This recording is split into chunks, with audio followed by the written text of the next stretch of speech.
Hello, this is Kelly Eversold, and I'm very pleased to welcome you to the next edition of the Phytobiomes Alliance webinar series. And I'm very pleased to have joining us today Suzanne Fleishman, who's going to give us a very interesting talk about rhizosphere microbiomes. So before we do that, though, I'd like to tell you a little bit about the Phytobiomes Alliance.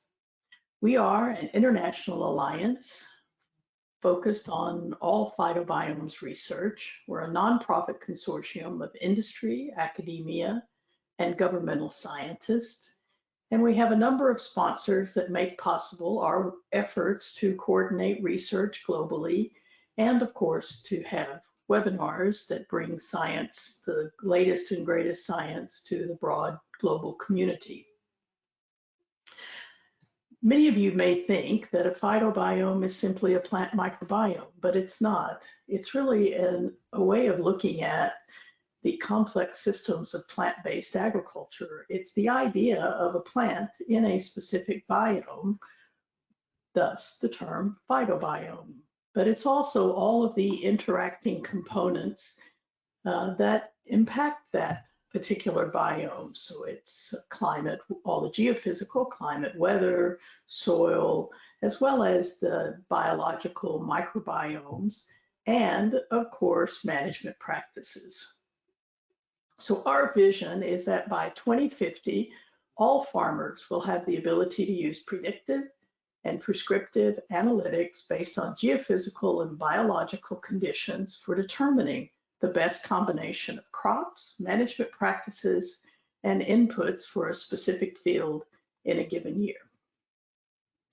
So just to remind you, we do have a conference coming up this year in Denver, and abstracts submission is open, and we strongly encourage everyone to submit your abstracts that cover the full range of phytobiomes research and application as well. We have a really exciting program with a very young farmer and a traditional farmer. So we would encourage you to be there. The dashboard, as you've probably seen, has a place for questions, and please put your questions in the Q&A panel. You can monitor the chat panel as well, because links to specific articles that are mentioned in the presentation will be placed there. And you can already download handouts, both of my presentation as well as Suzanne Fleishman's presentation. So the webinar will be recorded and posted on the YouTube channel, and you can subscribe to that, and so that you never miss one of our webinars. So at this point, I'm very pleased that we have Suzanne Fleishman with us today to talk about the current approaches and future directions for rhizosphere microbiome sampling methodologies. Thank you for joining us, Suzanne. We look forward to your talk. Thanks so much, Kelly. So let's just give me a minute to set up my screen. I appreciate everybody being here today and logging into the webinar. Second. Great. So just to start out, I'm going to be talking about some work our group has done presenting different researching different methodologies in rhizosphere microbiomes. And this was an effort by a pretty large group of us at Penn State primarily. And it was really funded by a USDA NIFA grant headed by our PI, Michaela Centenari. And we also had the co-PIs of Terry Bell and Dave Eisenstadt, and a whole host of postdoctoral scholars and PhD candidates that worked on this project. And I've been associated with every single project, so I'm presenting it here today, but I really just want to make sure I start out by highlighting that this really was a team effort.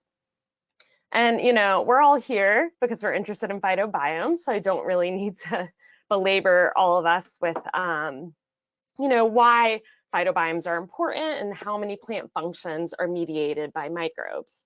In particular, we also know that the rhizosphere is kind of a hot spot for microbial activity globally, regardless of whether we're talking about a phytobiome or the marine biome or anything of that nature, and that the rhizosphere is really this location that can impart a whole host of benefits to crops and regulation of crop health, such as host protection, nutrient uptake, as well as immune signaling and nutrient stress signaling.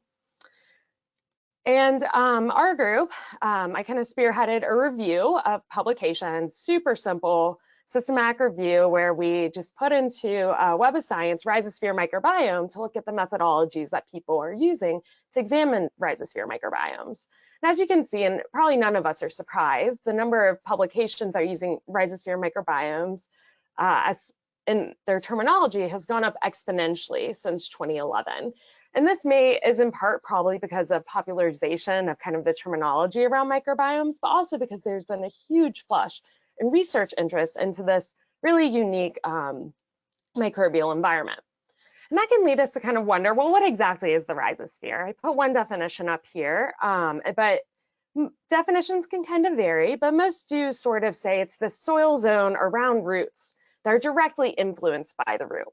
And this is a very important biological definition, but it's also a little squishy if you want to go out and try to figure out what methods to use to examine it, because we're really talking about a gradient, where when you're closer to the root surface, there's more influence by the root, and that can lead to higher abundance of microbes, but also a lower diversity of the microbes, because the root's acting as a filter that kind of shapes this environment more strongly close to the root surface as opposed to further away. People use different terminologies to refer to kind of sections of this gradient if we try to kind of force this gradient into compartments. And you've probably heard terminologies such as rhizoplane, the rhizosphere soil, maybe the ectorhizosphere referring to both. Although people can use these words in different ways in different publications, but this is kind of the definition I'll operate with today. And one thing we found from this review is that we really don't have standardized practices across studies for how we sample the roots to look at their rhizosphere, and also how we remove the rhizosphere off the roots. And just some summary statistics, we saw in this review that 30% of the studies are done in pots. And even within field studies, 30% are sampling the entire root system. And then kind of the remaining third, they aren't sampling the entire root system and are only looking at shallow depths. On the whole, these publications, or the vast majority, are looking at bacteria, and only about a third of them looked at fungi. That adds up to over 100%, the number on bacteria and fungi, because some publications look at both. An important thing I want to note about this is that if, you know, 2/3 of studies are sampling in pot, or doing work in pots, or sampling the entire root system, that generally means that they're looking at relatively young plants and herbaceous plants, because older woody plants tend to have more deeply rooted root systems. Also, this means that if they're sampling the entire root system, they're kind of getting a net effect on the whole root system. And we looked at the number of studies that actually, when they went in and sampled the whole root system, whether they're separating roots based on any factor that might relate to root function. And as you can see, you know, we kind of have this split after 2017 where the number of publications is much higher. But whether we're looking at herbaceous or woody plants, on the whole, 92% of studies were sampling the entire root system without really considering how functions might vary root to root within that root system. And that's something that our group was really interested in. And so we wanted to go and kind of investigate further how this underlying functional and spatial heterogeneity of roots in a root system might impact the rhizosphere microbial composition. And so today I'm going to go over 3 different studies we did to kind of probe this question. And after I present these 3 studies, I'm going to kind of use a field study we did in a vineyard to display how using more functionally appropriate methods helped us disentangle some aspects of the rhizosphere that might be important to plant function.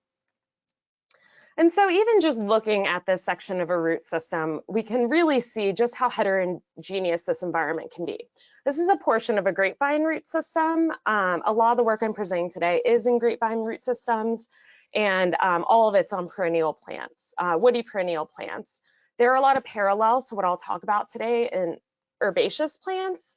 However, this is just kind of the area of root research that our group focuses on. And so if we look at this heterogeneous environment, we can consider the main ways that we can divide roots in a way that is important to plant function. And I'm going to talk about absorptive versus transportive roots, but a useful metaphor before I describe those different functions of roots is looking at the above ground portions of the plant. So if we look at a tree branch, as the apple tree branch, very clearly to the human eye, we can see the fruit, we can see the leaves, we can see the branches in the trunk. And it would seem ludicrous to us if we were to go out into the field and say that we wanted to look at microorganisms that are important for gas exchange and sample the branches of the plant, because gas exchange and photosynthesis primarily takes place in the leaves. However, when we go out and sample roots, we're essentially combining these absorptive tissues of the plant, like the leaves, and these transportive tissues of the plant, like the branches. And we know that the root systems within a root system, roots really vary in their absorptive versus transportive functions, where the more distal roots in a root system are more, have roles that are more associated with uptake of water and nutrients and exchange with the soil environment, whereas the thicker roots in a root system are more important for maybe transportive capacity or storage or stabilization of the plant. And so a useful way to identify these roots based on their absorptive versus transportive capacity is using branching order. So this is a classification primarily used in woody plants. It also applies in herbaceous plants, though the root structure of herbaceous and woody plants does differ. And so in a root order classification, the most distal roots of the plant are first order roots. So all first order roots have a root tip. All of those first order roots are attached to a second order root, which are then attached to third order roots and fourth order roots. And there's a plethora of studies that have gone out and tried to examine exactly where a cutoff between absorptive and transportive capacities are.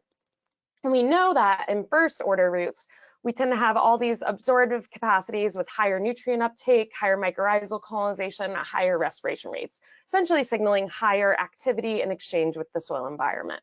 Whereas if we go up to fourth order roots, they're more transportive. Third order roots tend to really be a transitional root zone where they can have some absorptive capacities and some transportive qualities as well. And so we did a study in a common garden to kind of examine whether these rhizosphere microbiomes vary with root branching order. This is a really big group sampling effort, and William King, who is a postdoc at Penn State now at Cornell, really tied it together for us very nicely. In the common garden study, we looked at 6 different tree species that have been growing there for around 20 years total. And we went in, and with these 6 different tree species, we sampled the roots and separated them based on absorptive versus transportive capacity. So we had the first and second order roots as absorptive, the third order roots as transitional, and the fourth order roots and above as transportive. And we really found on the whole that root branching order can determine the composition of bacteria associating with these tree species. I'm only showing one tree here, but the pattern was common across all 6.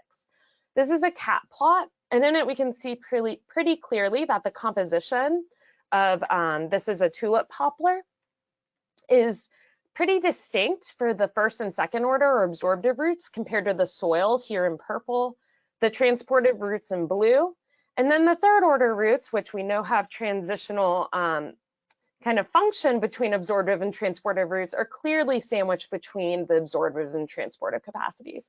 So this really very clearly suggests how these root functions can strongly impact the microbiomes and the composition of the bacteria that are associating with these tree roots.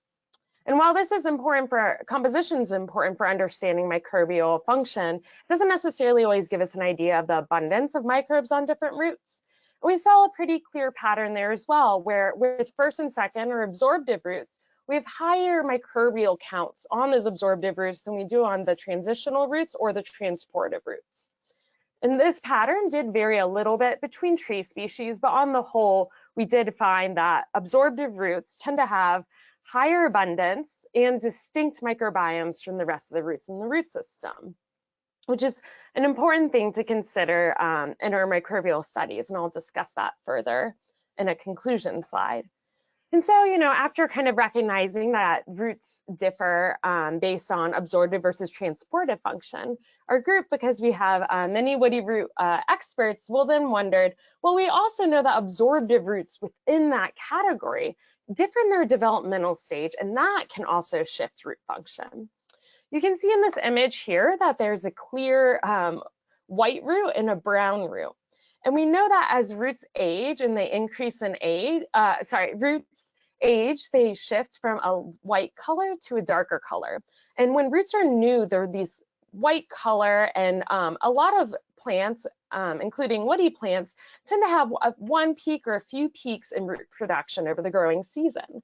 And that peak in root production is usually timed with an important functional capacity for the plant to take up water and nutrients. And this is because young roots are the most active roots in the root system. They have higher respiration rates, suggesting they're having higher growth and resource acquisition. They tend to have higher exudation rates, and they also tend to have a higher nitrogen content, nitrogen uptake in the roots. So we really want to narrow in further and try to understand, well, okay, so absorptive versus transportive capacity, but then even within absorptive roots, are there distinct microbiomes in the rhizosphere? And so we did this by monitoring root age in a field study in a vineyard. We have these meter-deep root boxes out in a research vineyard of Penn State's. And this is actually very close to the study I presented previously. And so I kind of spearheaded a lot of the field work and sampling with this. We have to get in these boxes where we can kind of monitor the root growth. Jingguo, a visiting scholar, helped with the field sampling as well, and Meredith Persico, grad student at Penn State's, currently tying the data together for publication. And the way that we're able to monitor root age in these root boxes is by actually tracing the roots as they develop in the window. So you can see here in this picture of one of the windows of the root box that we've colored the roots in different colors. And so if we go out and the first time we see a root, we mark it in that color, we know approximately the date when that root was born off other roots in the root system. And then a really cool thing about these root boxes is that they're covered in acetate plastic. So we're actually able to directly cut the plastic and sample that root very carefully out of the soil. This means that we're really sure we're not getting any contamination from the bulk soil that could occur if, say, we had forked up the roots with a shovel or used coring methods. And we ended up analyzing the data from 7 different vines in this study, and that resulted in 78 individual roots. These were all first order roots, and the age ranged from 0.5 to 40 days. Subsequently, in analyses, we used 11 days as a cutoff based on some of the results we were seeing in other studies that have looked at how plant age might impact rhizosphere microbiomes. And ultimately, what we found is that microbial composition does differ between these kind of 2 age cutoffs, young roots less than 11 days and older roots that are older than 11 days. And it is statistically significant, but the variance explained is low. So this is another cat plot where you can see the old roots in red are distinctly clustering in composition from the young roots in terms of fungi. When we look at bacteria, however, the statistical evidence is weak and it's actually not significant at the ASV level. That's what this data was analyzed at. But Meredith's been working on subsequent analyses, and it appears that at the phylum level, it is statistically significant. So kind of the evidence from this study does suggest that this root age and developmental stage can further, within absorptive roots, impact the rhizospheres that we're looking at. And I really also wanted to note, though, that we're not explaining a lot of variance in this study, and there's incredibly high root-to-root variation in rhizosphere bacterium fungal composition when we look at these individual roots. So that can lead us to posit, well, okay, so absorptive versus transportive roots matter, also root developmental stage matters. What else on an individual root level might be shaping the rhizosphere microbiome? And logically, it really makes sense that root location within the soil would drive a lot of variation. We can imagine that for a newly born root like this white root, a microbe that's on a closer root is going to have a higher probability of colonizing that rhizosphere as opposed to one in the rhizosphere of a root that's further away. And so we did a study where we mapped a root system. This was also done in the root boxes that I presented previously. And we use a type of analysis called variation partitioning analysis. Variation partitioning analysis has been used in ecology for a long time to try and kind of predict species composition based on a number of multivariate factors. And it's pretty cool and unique because we can sort of dump a ton of explanatory variables in and really see the proportion of variation that is explained by each of those variables. And so we were able to go out and map this root system on just one single window. It's very much a prototype study, pretty labor intensive. So it's not well replicated, but I think gives us useful information. And so the four multivariate categories we looked at, the first one was root traits. So branching order, as I discussed, aged using that 11-day cutoff, and also color, where we just classified roots kind of like you saw in that image before as a light and a dark color. We also then used a classification that we called a root cluster. So a root cluster would be any grouping of one second order root with first order roots attached. As you can see here in this image, we had multiple root clusters within a window.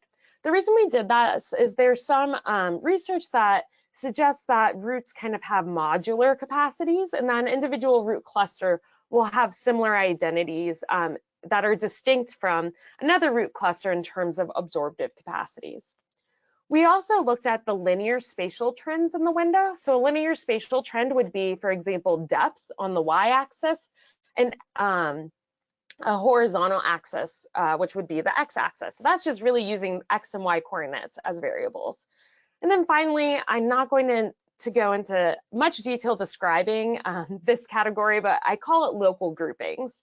And these are moraine eigenvector maps. And these are essentially generated by performing a PICOA on the x and y axes. What occurs is you get these continuous variables that allow you to estimate different scales of clustering on the landscape. So for example, this is displaying one moraine eigenvector map. We had 23 in this study. And so if we found associations with this MEM, it would suggest that microbes are clustering in the way that you see here, where these larger circles are areas where they're clustering more strongly, and the smaller circles are areas where they aren't clustering very strongly. And so what did we find? On the whole, as I mentioned, we found really, really high variation, root-to-root variation. Proteobacteria was the dominant bacteria in all of the roots that we examined in their rhizospheres. And you can see that you can have a root that has over 90% proteobacteria in terms of relative abundance growing right next to a root that has between 38 and 50% proteobacteria. That's pretty shocking. This is less, it's probably only approximately a millimeter apart, and these roots have such drastically different relative abundances in bacteria. So on the whole, I'm going to walk us through this plot slowly because it's complicated, but on the whole, whether we're looking at the ASV taxonomic level, the genus taxonomic level, or the phylum taxonomic level, we're only explaining 3% or 26% of the total variance in the rhizosphere microbiome, and that for bacteria. And that is pretty shocking considering the number of factors that we examined in the study, and that we are looking within, a pretty small window of the soil profile.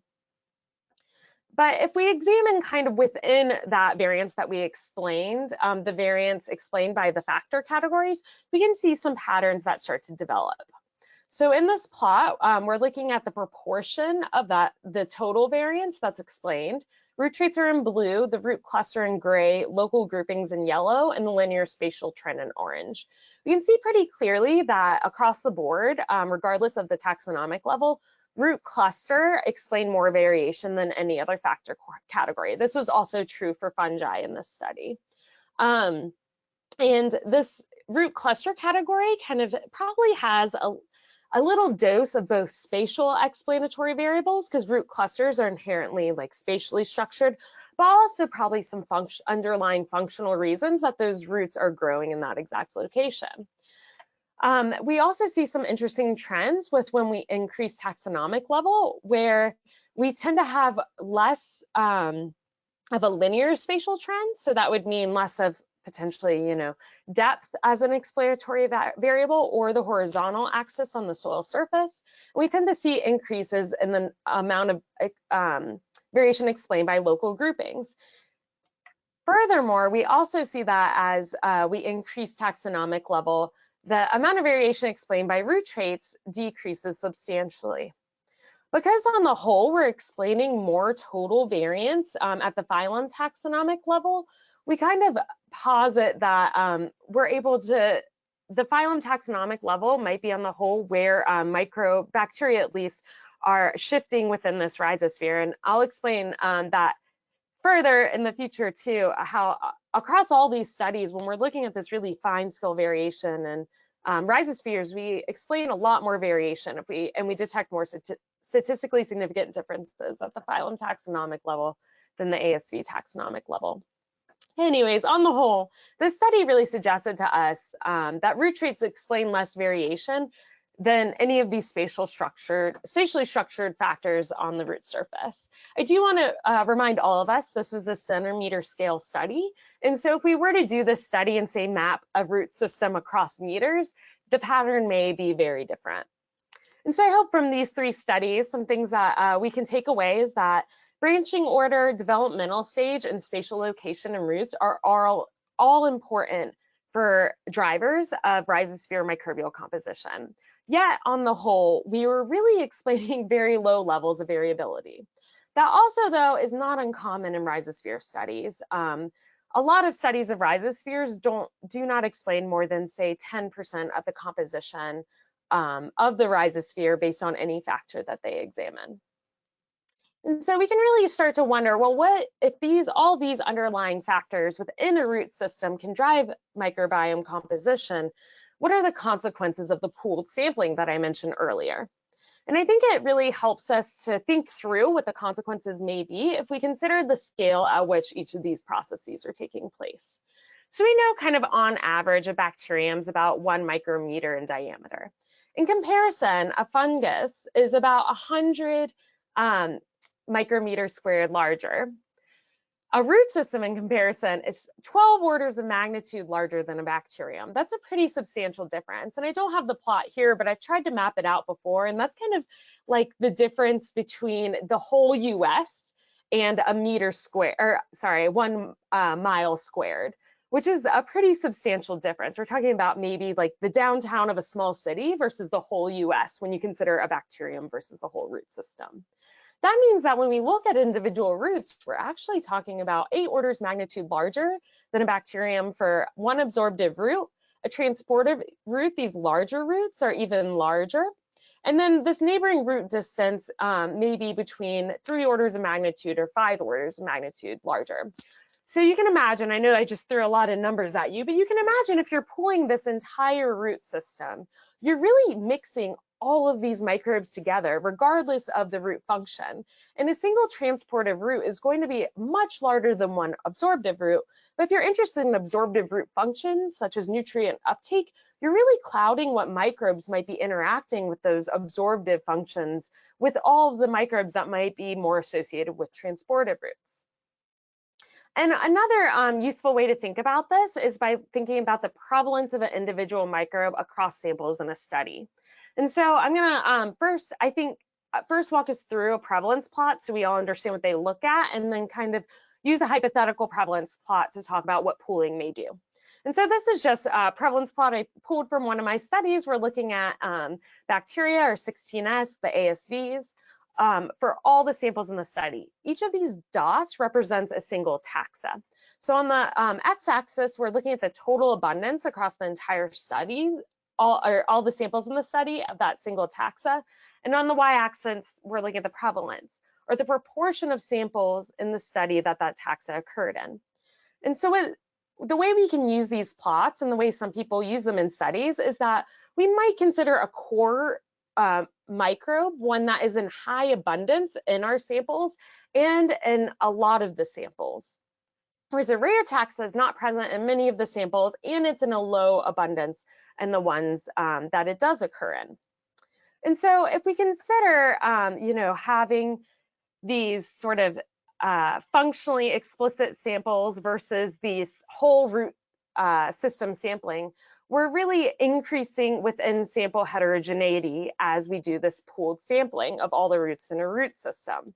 This means if we look at a prevalence plot, if we do this targeted trait-based sampling, we're likely we're more likely to find a core microbe because it's not clouded by all the microbes that are maybe on transported roots or roots that aren't of interest.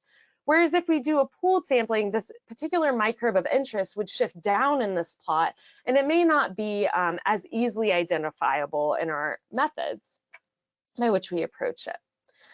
And so on the whole, you know, some takeaways from our work that we'd like to convey to other people if they want to apply this in their own research is that we really have to match our sampling schemes to our research questions. And the last thing I want to suggest is that every single study needs to go out and use this really labor-intensive, functionally explicit sampling. But pooled sampling really just tells us the net impacts of a particular, say, management practice or factor of interest on the rhizosphere microbiome. You're really getting a kind of estimate of the entire root system. But separated or targeted sampling allows us to be function-based, where we can know, say, if we're interested in nutrient uptake and the microbes associated with that, we can focus on those root functions. And it's also variation minimized because we're kind of removing variation that might be associated with other roots in the root system that aren't performing those functions. I'd also like to highlight that you know, if we consider all the factors that are structuring rhizosphere microbiomes, we really can't ignore this spatial structuring. We found that our spatial location was far more important than root function. And so it kind of really highlights to us that even within a root system, whether or not roots are maybe growing in a particular patch of nutrients in the soil or not, will be far more important to the microbiome than whether, you know, we're seeing absorptive roots or transportive roots.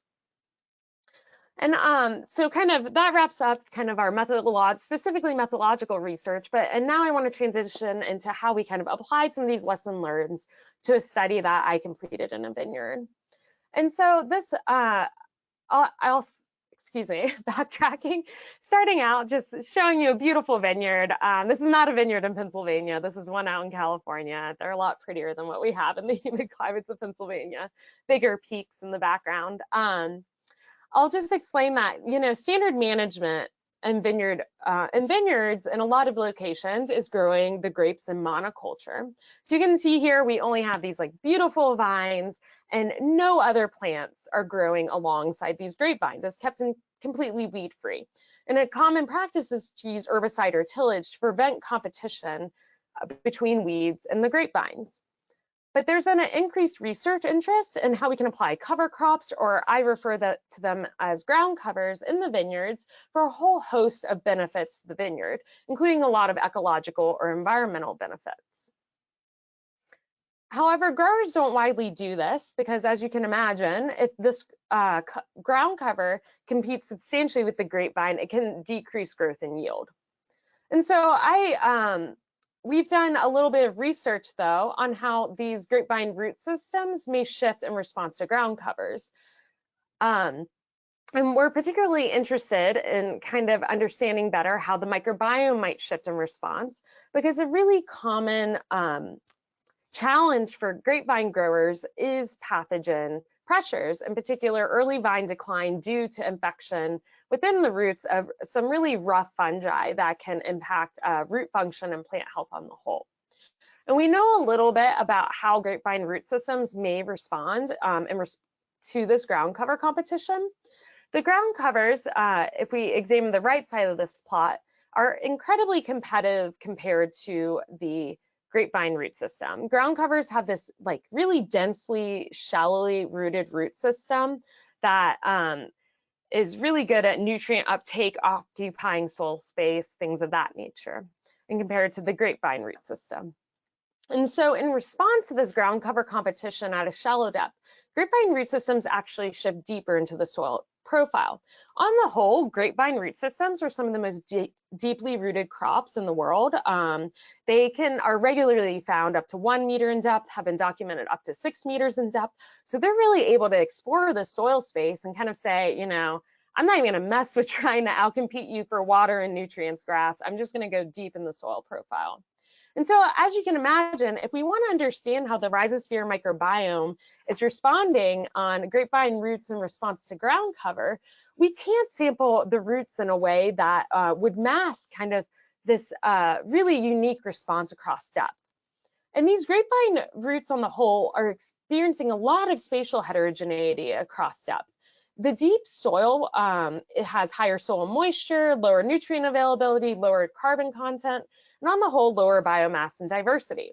And so we try to employ some of the methods that I suggested before to kind of get at, well, how exactly are these rhizospheres responding, and is it in a complex way across the soil depth profile? This study was done at the same site I described previously, at this Penn State vineyard out at Rock Springs. The grapevine that we looked at is a Vitis hybrid, so it's an Noré grapevine. And we do have, with these root boxes, a ground cover treatment. So this is a red fescue and GC, and then a no ground cover treatment, which is this herbicide. You'll notice that we do grow ground cover in between the vine rows. That's standard practice in Pennsylvania, because we have so much soil moisture compared to Mediterranean climates like California or, the Mediterranean. We actually do have out at this vineyard 32 1-meter deep root boxes. The data I presented previously was only done in root boxes that were in the herbicide treatment where there were no grass roots present. And so the cool thing about these root boxes, again, I think they're just so great, is that they are 1 meter deep. So we're really able to isolate these depth increments by space and also by the degree of competition the grapevine's experiencing from the grass. So in the shallow soil depth, we have the highest competition soil zone. That's where the grass roots are the most densely rooted. At the mid depth, we have a moderate competition zone. And then at the deepest soil depth, we have indirect competition. It's really important for me to note that at this deepest soil depth, we have no grass roots present. So anything that is occurring in the grapevine root rhizospheres is solely due to the indirect impact of the grapevines on the grape themselves, rather than the influence of the ground cover roots on the soil directly. And so we can go out we went out and we sampled all the roots that appeared in the window, but only did the absorptive roots. So that was the first and second order roots. And when we have sampled all the roots in a window, we measured the fresh root weight and did counts of new white roots at each step to get an estimate of the root distributions. And then we removed the rhizosphere in the field by vortexing the roots in PBS buffer. And this was because we are flash freezing the roots in the field for concurrent study in root transcriptomics and metabolomics. And so just to jump into our findings, we did find what others have found, that the root systems of the grapevine shift deeper under the ground cover. In this plot, we have the 3 window depths, the top, the middle, and the bottom, and then across the y-axis is the fresh root mass. We can see pretty clearly that the ground cover root mass in the green bars is decreased substantially at the top and middle depths and compared to the herbicide treatment, the gray bars. The bottom depth, the fresh root mass did not differ between the 2 treatments. We can see a similar pattern in terms of the number of new roots that were produced, where in terms of just quantity of new roots, we're really not seeing new root growth at the shallowest depth when the ground cover is planted. And it's a 90% decrease compared to the herbicide treatment, where the grapevines are still really producing a lot of those new white roots at that depth. A really more useful way, though, to consider this new root production, though, is as a proportion of the root system. So if we take that percent of new root growth within the whole root system, that's kind of telling us, well, from the grapevine perspective, of the new roots that it's going to grow, where is it selectively growing those roots? And we see substantial increases at the deepest depth, where we get a 214% increase in the proportion of new roots that are grown under the ground cover treatment in comparison to the no ground cover treatment. This really tells us that the grapevines growing with ground cover are pretty much only growing their new roots at that deepest soil depth. They're really selectively growing at that deep soil depth and avoiding competition at the shallow soil depths. And we do see consequences for this in the rhizosphere microbiomes. I'm going to walk us through this plot by depth kind of slowly. So this is a PICOA plot of the composition of fungi in the grapevine rhizospheres. And we have in the plot a gray color for the herbicide treatment again, and then a green color for the grapevine rhizospheres with the ground cover treatment. We also are displaying the bulk soil fungal composition, and they're both in tan colors with a darker color for the ground cover treatment. And we can see at the shallowest soil depth that both the soil and the rhizosphere fungal compositions are shifted by the ground cover treatment. And there's pretty clear and distinct clustering. We actually don't see an impact though on either the soil or the rhizosphere at that moderate depth, and we only see an impact on the rhizospheres at the deepest depth in terms of fungal composition. And so this is really kind of showing us how at the shallowest depth, we probably have an impact on the grapevine rhizospheres from both shifts in the soil, bulk soil pool composition with the ground cover, and kind of indirectly by shifts within the grapevine itself. But this deepest soil depth where the ground cover roots are not growing, we kind of have tied to this higher proportion of new roots at that depth, a big shift in the grapevine fungal rhizosphere composition. And this is really kind of a unique finding, and it's really showing us how, you know, these ground covers can have impacts beyond the ground cover rooting zone, and they are likely tied to differences in root function. And the reason I think this story is really important in terms of the microbial methods that we've talked about is that if we had only sampled the shallow soil, or if we had pulled all the roots in the root system regardless of depth, and even potentially if we had sampled the transportive roots in addition to the absorptive roots, it might have obscured these findings, and we could have had really, really high variation and not been able to detect this deep response by the rhizosphere microbiomes. We did also look at bacteria in this study, but we did not find any influence of ground cover either in the rhizospheres or the soil.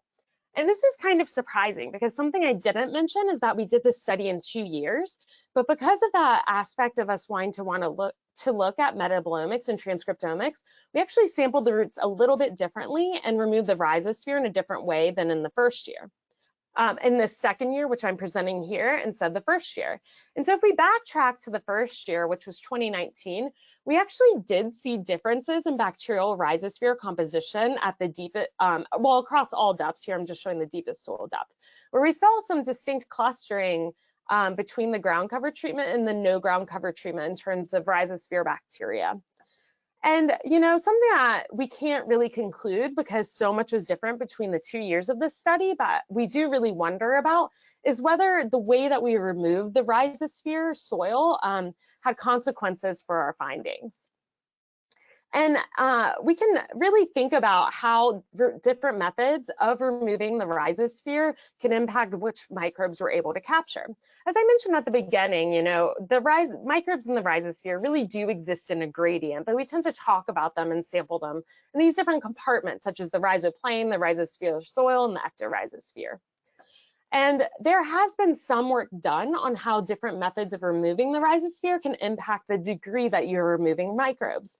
So for example, Richter Heitman did a great study on sonication where they showed that and visualized really nicely, you know, if these are all the microbes on an untreated root. If you use high intensity sonication compared to low intensity sonication, you're pretty clearly removing almost all the microbes in the rhizosphere and on the soil surface with this high intensity sonication compared to this low intensity sonication.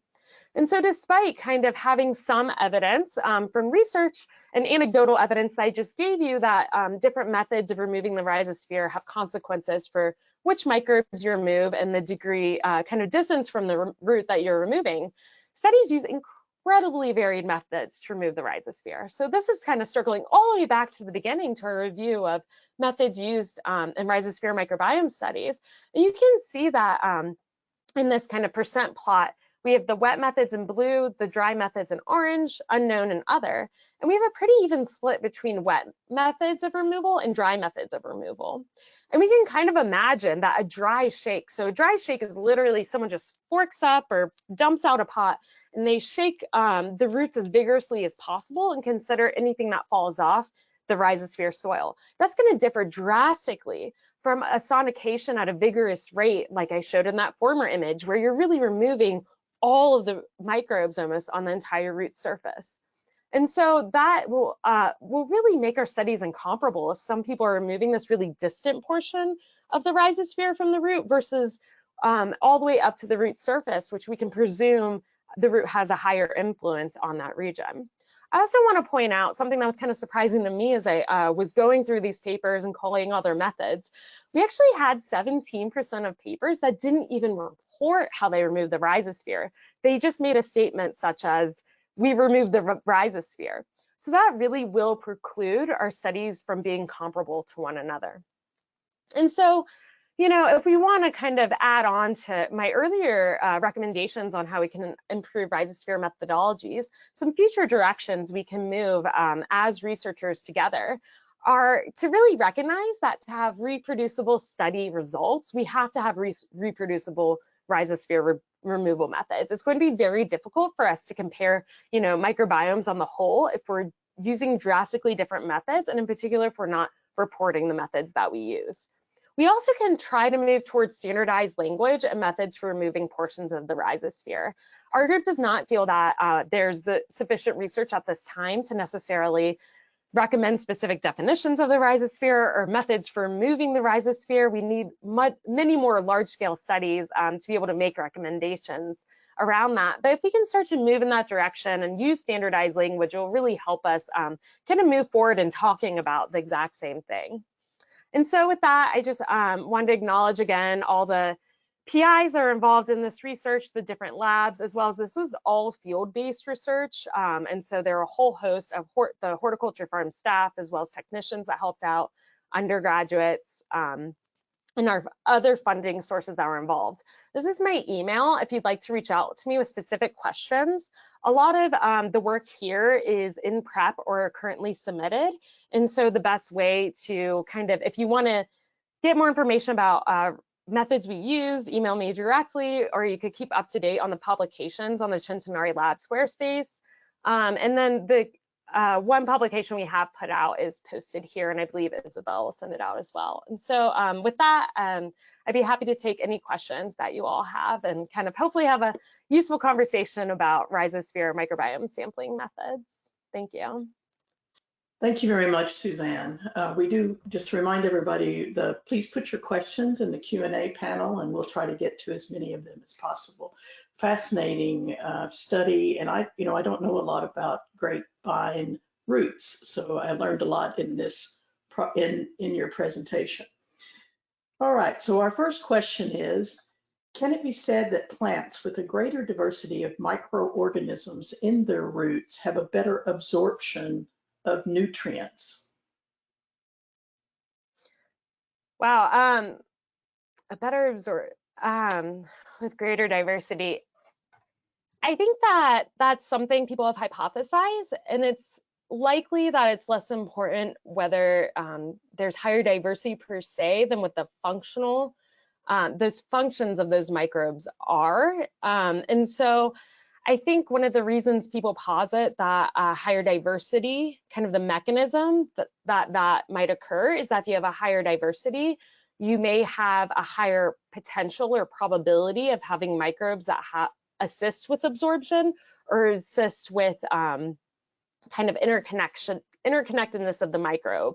But I don't think that you can draw direct correlations between diversity and nutrient absorption in roots, because you could just have one really great microbe, either fungi or bacteria, that assists with nutrient absorption, and that could overwhelm any, potential assistance by having higher diversity.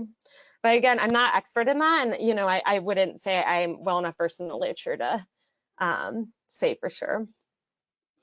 All right, well then the question goes further to young roots, and you mentioned this, are more active. And what can we conclude about mutualistic associations between the different types of roots and microorganisms?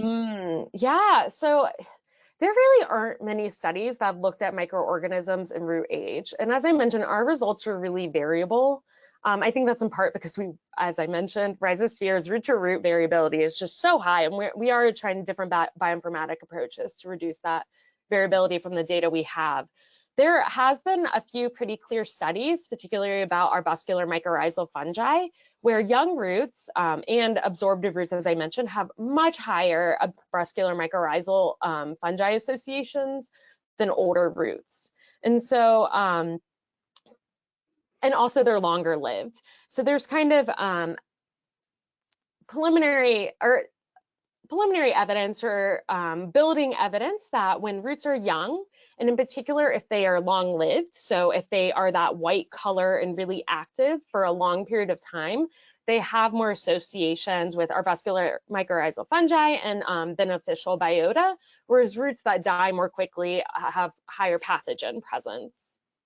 So the brown roots or older roots.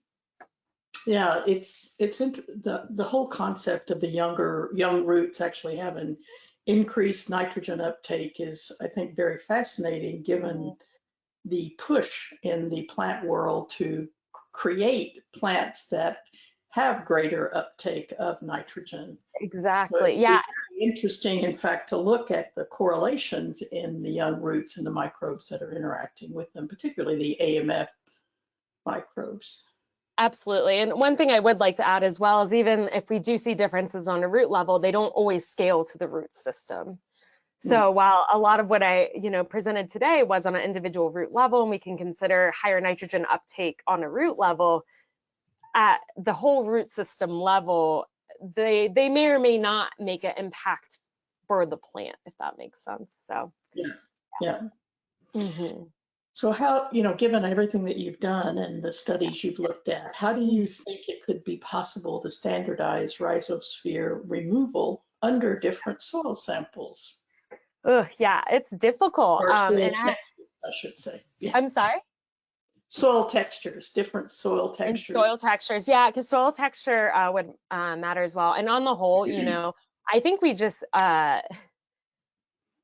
we need a lot more methodological studies. Even what we did here, our research questions were about kind of relating really root function to the microbiome, but there have been very few standardized methodological studies that really look at what portion of the rhizosphere you're capturing with different methods in different soil textures, as is mentioned, at different soil depths with roots of different types. So I think there's actually a big opportunity to develop methods in that area. I think a lot of potted and field studies looking at that would be very useful. I think a really important facet that is underutilized is a more gradient approach to the rhizosphere, which is difficult to do because you tend to have to use something like I showed there with our root boxes. There are modifications of that root box method that you can use, like in a greenhouse or something of that nature, and visualizations you can do with staining microbes as well, where you can really see the distance from the root surface that the microbes are growing. I'm not sure if that on the whole answer that question. That's a lot of, we don't know yet, we need more research, but I think that was kind of my big takeaway from especially the review that I did, is that we're all doing different things and we really aren't at a point where we can choose one thing that's kind of the right recommendation for everyone. Yeah, when you look at this in the regular plant genome sequencing world and how, I'm old enough to watch the entire progression of genome sequencing over the past couple of decades. And, in the beginning, one of the things was the idea that you could have one standard sequencing strategy or sequencing technology that would be used for everything, which really depended, then we saw it really depended on what the research question was and what you wanted to do with the results. Yeah. And I wonder if, one of the things that the Phytobiome Alliance wants to do is to try to encourage standards to increase our ability for comparability. And are there ways that, or recommended methods that we could say, okay, you want to study this aspect, then it would be recommended you try this approach first to see if it would work? Or do you see any, I mean, it's like a gradient, but it's targeted to the research questions and what is going to be done with Yeah. Exactly. And I think, there are enough similarities between research questions that, we could start to develop more targeted ways of examining it. For example, if you are a little bit more interested in, say, how the plant is modifying the rhizosphere as opposed to how the bulk soil is modifying the rhizosphere, Well, if you're interested in the plant, you might use an aggressive sonication to try and remove more of those microbes that are right on the root surface. Whereas Right. if you're more interested in the soil, how the soil's modifying it, you could use one of those more distant methods from the root surface. Yeah, well, clearly we need it. We need the Mhm. methods included in the publication. And the 17% of the Yeah, papers did not have the methods. That's really disheartening. So yeah. we do need to encourage people to do that. Mhm. But I do think we have to all move towards that direction if we're ever going to be able to really capitalize on all the computational tools and the machine learning approaches that are available to enhance our understanding. All right. Exactly, I agree. Yeah, go ahead if you have. I was just going to say, well, another aspect of it though is even despite knowing how much these methods vary, if we find patterns that are present across all methods, then we know they're really robust. So that's kind of a side effect of it as well. Yeah. Do you think the sampling techniques used for the rhizosphere can be used in the case of the phytosphere?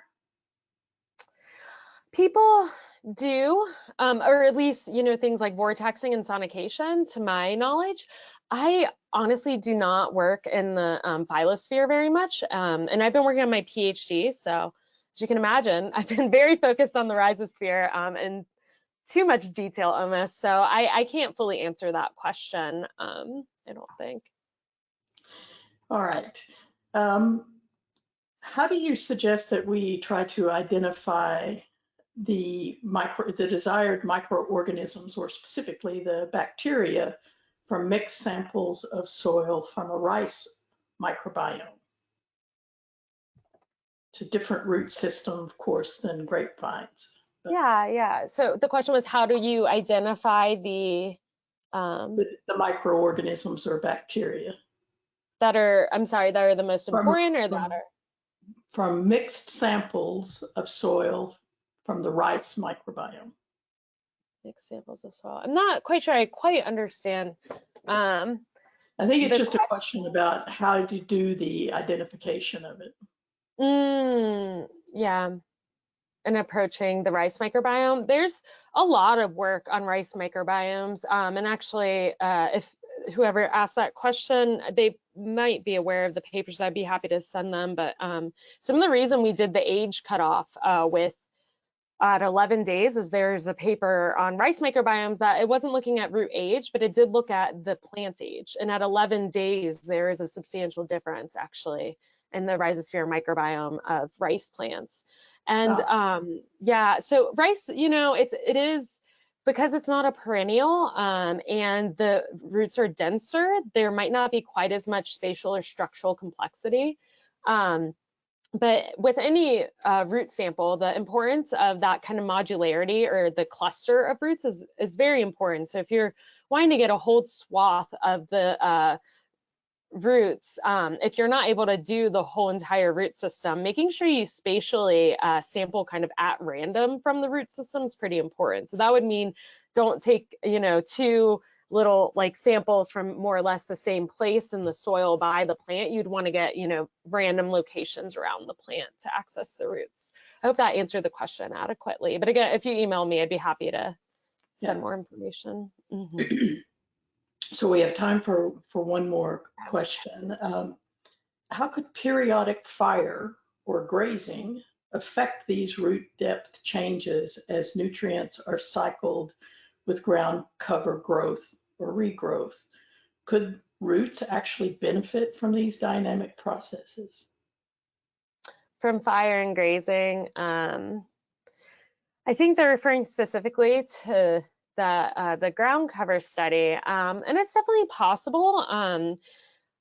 I didn't have enough time to go into detail on that whole vineyard ground cover agroecosystem, but we actually find that although the ground cover in our climate, at least in Pennsylvania, although the ground cover reduces soil nitrate, it drastically increases carbon, It makes phosphorus more available because it increases mineralization from all the exudates from the fescue. It's a very dynamic system. So something like fire or grazing may reduce the ground cover growth, which would reduce competition and ultimately be useful to the grapevine, but that would be very site or climate dependent. So for example, in California, where you do have, there's a lot of studies in California actually on the grazing aspect in the vineyards, or even on fire, it can kind of really modify what's available when.